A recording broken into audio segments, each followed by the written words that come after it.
I should introduce myself while we get the PowerPoint sorted out. My name's Mike Jeffries. I used to work at Northumbria University. That sounds a bit dramatic. I wasn't sacked. I've just retired. And it's smashing to be here and see such an interesting mix of an audience. I love the kind of crossover between science and art and community and activism. I've never liked that divide that you get where somehow all these things have to stick to their own guns. Now, it was particularly annoying in the world of science, where you meet far too many people who said, oh, well, we can't engage with things because that's not scientific, we're not allowed to do these things, oh, the arts is just a lot of airy-fairy nonsense. They're all just ways of finding out about stuff and communicating with the world. So it's smashing to be here, and I'm very pleased to be invited. And I didn't realise, I think I've got 25 minutes, half an hour. I'm not very generous indeed, but that's all you need to cover everything you need to know about ponds. So we're going to have a sort of an expedition. And I used to say to the students on field trips, think of yourselves as Martians. And if you've met the students, you'd think that's actually not too difficult in some cases. So we have to have an expedition to planet Earth. What would happen if you turned up on a field trip to planet Earth? What would you find? Now, you don't necessarily have to go to planet Earth to find ponds. Fascinating, but we haven't got time to do Mars as well. So there are ponds potentially elsewhere in the solar system. It's mostly Earth I'm going to stick to. And I've always liked ponds. I don't know why.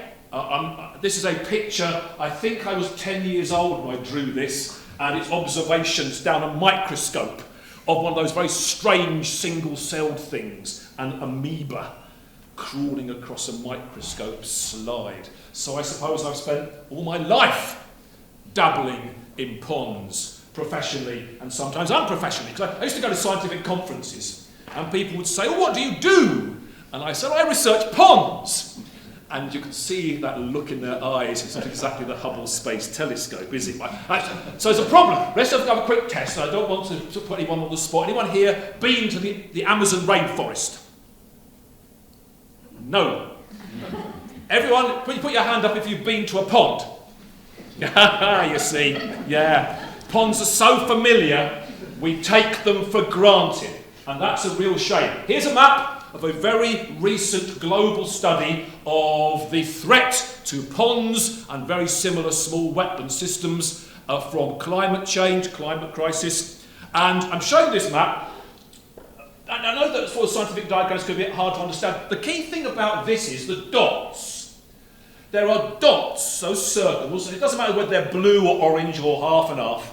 And I know there's lots of bits of the planet on there that haven't got a dot on them, nothing from the north of Africa. There are ponds on every continent on planet Earth. There's a dot down here, that is the Antarctic Peninsula. There are ponds on wherever you go.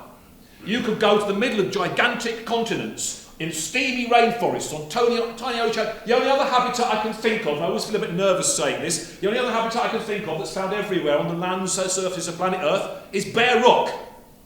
Any geologists in today? Good, we're okay. Well, bare rock, say if you like that sort of thing. Ponds! Ponds are it. And the other, I think, interesting, especially if you're local-ish, which I guess most of you are, there's a dot up there. This is a big analysis of climate change in ponds and wetland systems. It needed data from ponds over multiple years. That data is from Northumberland. It's ponds on your doorstep, part of this global study. So there are ponds everywhere. They're so familiar. We take them for granted. We think they're fairly trivial. They're small. They're made by people. Oh, they're quite short term. But they're everywhere. On savanna, jungle borders, in the middle of big deserts, on the Galapagos Islands, tiny spots in the middle of intensively farmed landscapes, tiny ponds high in the canopies of rainforests or on the tops of glaciers. You were a Martian. So you were. It's a bit harsh, isn't it? I'm glibly assuming no one is a Martian in disguise. Any Martians, please don't be offended. You would go away from planet Earth thinking, oh, ponds. Ponds are it. We need to restore our ponds on Mars. Now, here's a beautiful piece of data. produced by an organisation called the Freshwater Habitats Trust, who started about 40 years ago, getting on a little bit, 30, 40 years ago. And it's a study they did very specifically to look at the variety and richness of invertebrates, snails, worms, beetles, dragonflies, bugs, in rivers versus ponds and ditches and streams in a standard area they were sampling in Leicestershire. It's the same numbers of samples. It's the same people doing the work. It's the same level of identification. So it's very comparable. And you can see overall there are more species, but more species in ponds than there are in big rivers and lakes in this country. Ponds have more species of invertebrates. They have more species of plant. They have more rare things. And this data set, when it came out, really started to change people's minds. And the Freshwater Habitats Trust are a great organisation, and they do all sorts of work. They've been partly responsible for revolutionising our sense of just how important ponds are in terms of the richness and diversity of life, both in this country but all over the planet. These results seem to stand the test. There are more species in ponds. Now, why? This is perhaps immediately obvious. Why should there be more species? Rivers are quite, there's lots of things that like to live in rivers, but there are more things in ponds. We'll maybe get onto a picture that demonstrates this in a second. The other thing that ponds suffer from is a slight snobbery about how old people. Oh, look, that pond is dug that pond. That ponds are somehow fairly new, a recent invention. They haven't been around very much. Oh, here's some examples of ponds. This one over here, this is from the so-called Rhynie shirts. Now, I don't know much about the Rhynie shirts, but they're in Scotland, and they are very ancient rocks which record the moment when plants first struggled onto land. And they appear to be growing out of ponds. And you can tell because the little animals in the fossils are pond animals. So ponds were there as things made their first tentative explorations of the land. This is Whitley Bay. I mean, I'm not from around here, I've lived long enough to remember when Whitley Bay was quite like that. And you might think, how do you know that is Whitley Bay? The coal deposits. This is the Carboniferous, and there's a particularly spectacular creature there. That's a millipede. But it's longer than I can stretch my arms. It's a very large millipede that used to haunt the Carboniferous coal forest. And if you walk out on the causeway to St Mary's Island, just before you get onto the island, there's a large grey boulder with the little footprints of one of these millipedes fossilised into the rock. So we have giant millipedes and dragonflies. And then there's a lovely picture of dinosaurs in the Gobi Desert. Now, I know dinosaurs don't look like that anymore. They've been sort of revived, and they're very lively and active and covered in feathers. But there's part of me which has always had a soft spot for that rather gothic view of dinosaurs. And there's a dinosaur standing in a pond. Plenty of ponds in the records with dinosaurs. So ponds are very ancient, classic, familiar habitats. They've been around for a very long time. Not maybe individual ponds, no, there are some surprises. So don't think of them as just a recent sort of flippity-gibbet sort of habitat. You can have your own, if you want. You used to be able to get these in Fenwick, you can't anymore. You have to send off for them, I'm afraid. You can have your own Triassic pet. Now, don't complain to me about the graphic designers. I know there weren't dinosaurs in the but there we are. You can get this thing called Triops. It's a sort of one of those strange creatures, ancient fossil creature, and it's still around in this country. It's a rather odd distribution. Mostly appears to live in the New Forest and the Solway Firth, which is slightly odd, but there we are. But you can get them, you stick water in, and they revive from the eggs. You see, these creatures, they're tough. They can survive over millennia and sitting on the shelves of toy shops in Britain. So ponds are very ancient features. They have also survived extraordinary events. Now, in the dry language of science, I do fully understand that this left-hand title, Paleobotanical Evidence for a Dune Impact Winter at the Cretaceous Tertiary Boundary, might not set the pulse racing. But this is essentially a study of a very particular geological moment at the end of the Cretaceous, when the dinosaurs appear to have been polished off by a large meteorite whacking into the Earth. And it's from a site called Tyne in America, and it appears to be fossil deposits from the very day the asteroid hit and the consequences. And it is a pond and water lilies. And you can tell from the water lilies what time of year it must have been. And the sudden and catastrophic freezing damage. It appears to be evidence on the very day that the dinosaurs conked it. T-Rex didn't survive. Ponds are still with us. And you can actually have, this is a lovely paper, it's about having your own Cretaceous pond. You can reconstruct your own Cretaceous pond these days. Certainly you can in South America. The plants are still around. They made it through. Tough. The ponds were there. And they're still going strong. Tough things, ponds. Here is a bit more contemporary stuff about pond ecology. Now you've got hopefully a sense of how ponds are everywhere on the land and how long they've been there. This is a picture which has haunted my research. I come probably from that very old-fashioned natural history tradition. I want to know where things are and why they are there.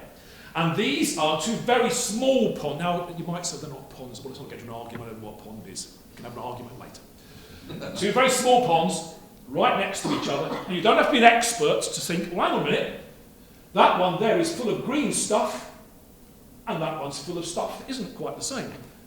That top one is full of a thing called stonewort, which looks a little bit like green barbed wire. It's not all hard and wiry, but it's a kind of fancy algae. And this one down here is full of a very beautiful pondweed.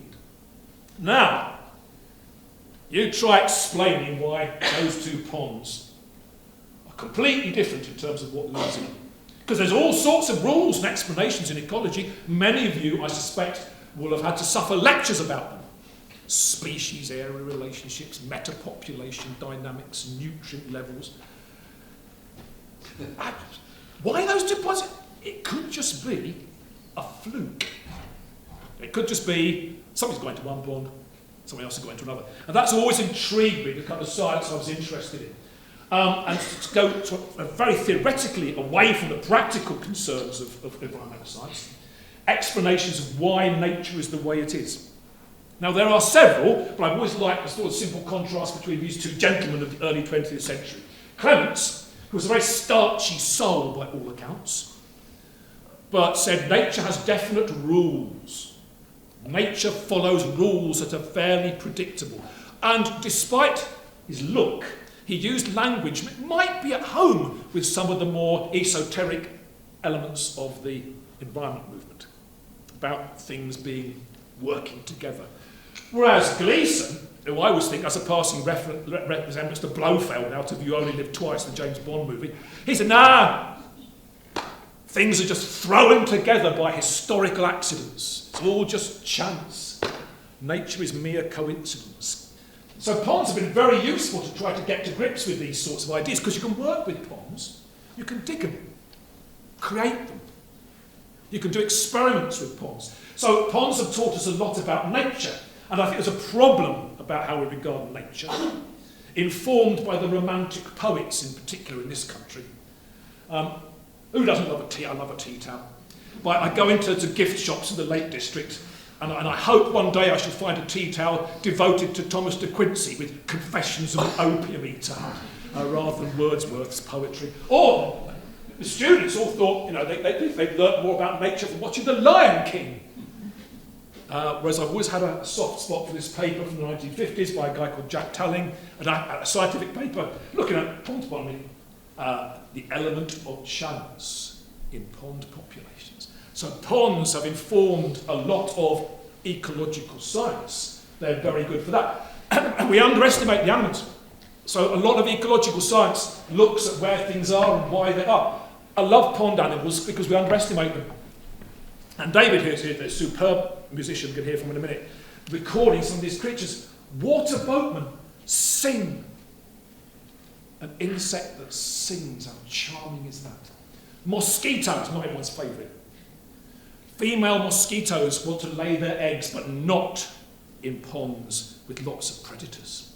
As they dip their tail into the water, they can sense the chemicals in the water that reveal the presence of danger. I'm not going to lay my eggs there. I'll go somewhere else. How clever is that? And a water beetle that can count. I mean, I don't know how they do it, they don't have hands, but they keep a sort of tally of how many other water beetles they bump into as they swim round. And if they bump into too many other water beetles, I'm flying somewhere else, it's no good here, I'm not going to get a meal. Clever, clever little animals. So trying to put together the ecology of something as familiar and everyday as pond animals is complicated.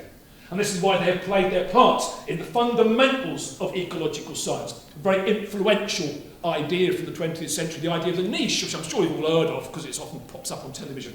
Well, here's one of the people very much responsible for developing the idea, Hutchinson. And I always show this photograph and I think, did someone say stand next to a stuffed tortoise? Have your photograph taken. And he went on holiday in Sicily and was sitting next to this pond looking at the water boatman when he was supposed to be visiting the shrine of Santa Rosalia. And it gave him ideas about niches and how nature works, and why there could be animals in one pond and not the other. But you see that picture with those two very different ponds, that explains why ponds are so rich.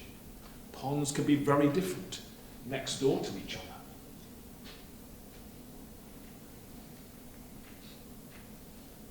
Get rid of it, they went across the wrong pond. Now I am a much despised piece of pond life, duckweed. People never seem to like duckweed. If you want an example of a really successful plant, there is a global map of where duckweed has been found. I'm sure there are some dots in the middle of the sea I'm not so sure about, but you know, duckweed, universal duckweed provides a home for all sorts of other little floaty, swimmy animals. Something as tiny and individually pathetic as duckweed does really well. You've got to admire these pond things.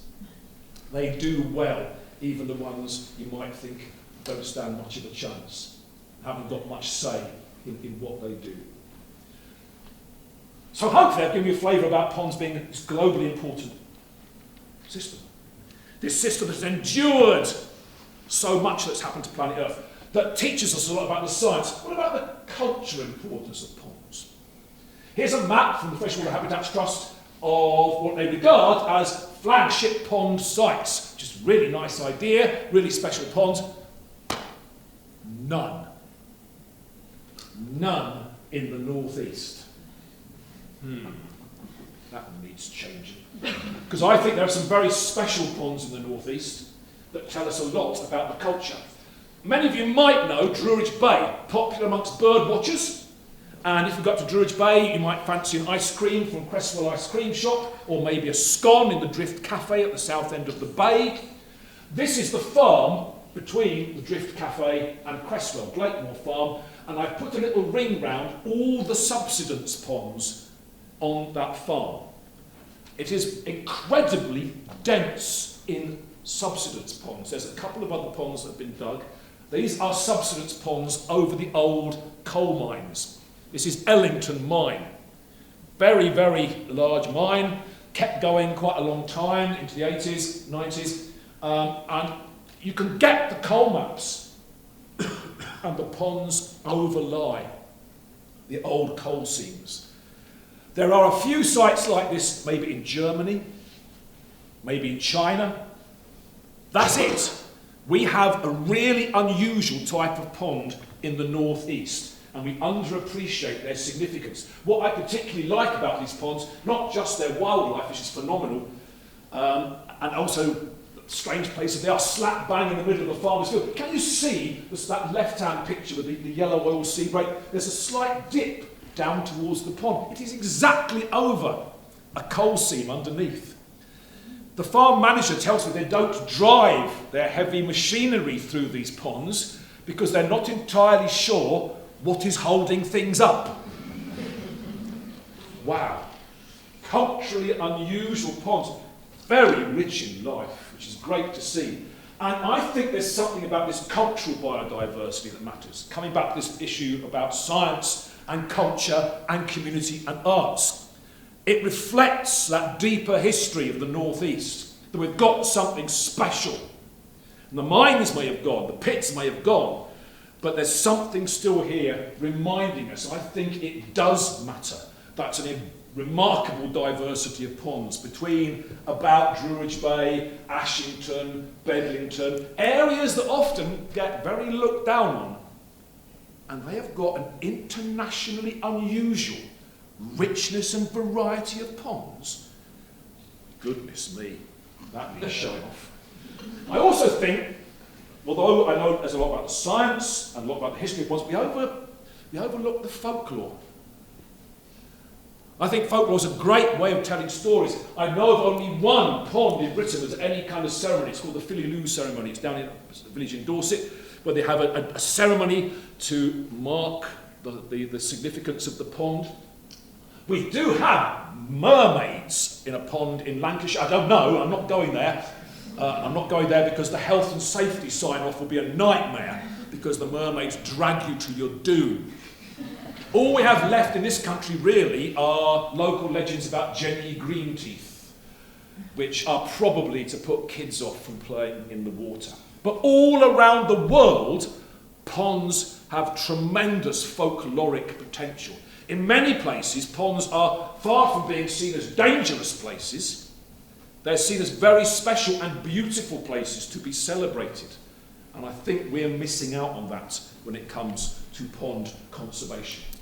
So ponds also do things for us. I like ponds for their own sake. I love the way they've been around for such a long time. I love the way they're beautiful. I love the folklore. I love the strange creatures. I suspect many of you know, judging by the talks I've got already, about the things that ponds and small wetlands can do for us. There's some sustainable urban drainage up at Great Park, or a spot of fishing, even rather more dry reports. This one from Natural England, carbon storage and sequestration by habitat. Because you've probably heard of like the carbon locked up in peat bogs, or the carbon locked up in woodlands. There's carbon locked up in ponds. There was a massive European-wide project for the last 5 years looking at primarily carbon sequestration, carbon burial in ponds, or even potentially ponds pumping carbon out. If you want a very simple ballpark figure as a generalisation, a slab of pond mud, metre square, 20 centimetres deep, will have 9 kilograms of carbon in it. It's not surprising that they mop up carbon. They're, after all, just very small little bits of wetland. Now, a wetland is very good at mopping up carbon. It's better than tree planting, it's better than meadow. I mean, I'm not against tree planting. I'll be the second person to slag off tree planting. We've been going on. But you know, people, plant some trees. Oh, blimey, dig a pond. It's going to be easy, isn't it? Oh, dearie me. And to give you, just to close, a really lovely example, the Freeman Hospital, which is an international centre of excellence for medical treatment. Nowhere in the medical system is appropriate. Freeman Hospital. It has its own new little pond. Now it's tucked away at the back, and it's a bit scraggy because you can see the liner. And I think, having put it in, I think they're a bit worried. So there was a bio-blitz. And people came down to look at the pond. I think some of the hospital staff had been ordered to come down. You can tell, people turn up. I love these. There's a couple of people from the pharmacy here, and I'm trying to enthuse them about it. And you can see what they're thinking. You can see them thinking, we've got a sedative for this. But look, we had people coming down for occupational therapy in particular. There was a little lad, he comes along, he's in a wheelchair. And I've got this bug swimming around in a pot, and he says, oh, I don't like bugs. So I show him the bug. He gets out of the wheelchair. Now, I'm not claiming a miracle cure. But that's great. So somewhere beautiful for staff to go down. And people thoroughly enjoyed it. The pond is technically brilliant. We know from the variety and richness of life in it. So ponds are really on the up in this country, most of the Freshwater Habitats Trust. We've got things like the so-called ghost ponds ponds on old maps that are being brought back to life by digging them out. They're on the old maps, the old Ordnance Survey. Even if you can't see them, we'll dig them out. We've got beaver ponds. We've got schemes like the Great Crested Newt District licensing, where you can dig more ponds and get funding to help. Ponds are really on the up in this country. They're doing really well. So hopefully when you go away, you'll want to dig ponds, and you'll Google, and you'll find things like this, and you'll go, oh, good Lord, I've got to do legal considerations, safety, location, access to resort. I made it sound easy, so we're going to do is fly in from Mars. I ignore all that. Most of it is just myth. You don't need it. Here's a very simple example to round off with the Freshwater Habitats Trust, again in Leicestershire. And there's a bit of science here. They were counting the numbers of plant species found in ponds on a Leicestershire farm. Then they dug some new clean water ponds, and the red shows you the new species that appeared in the clean water. The animals and plants will find their way there. Just dig the ponds. Really all you need is the clean water. A lot of the rest of the stuff, how deep it is, how wide it's got to be 2 metres deep or your frogs freeze. It's just mythology. Even very small ponds like those ones in that picture with the strange plants will do very well. And you will find a ton of stuff on the Freshwater Habitats Trust website giving you very good pond advice. So hopefully you'll sit there thinking, right, I'm going to go and dig a pond. No.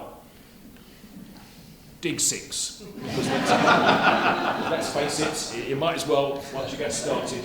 And hopefully I've given you a flavour of just how important ponds are and how easy they are. Thank you very much for listening.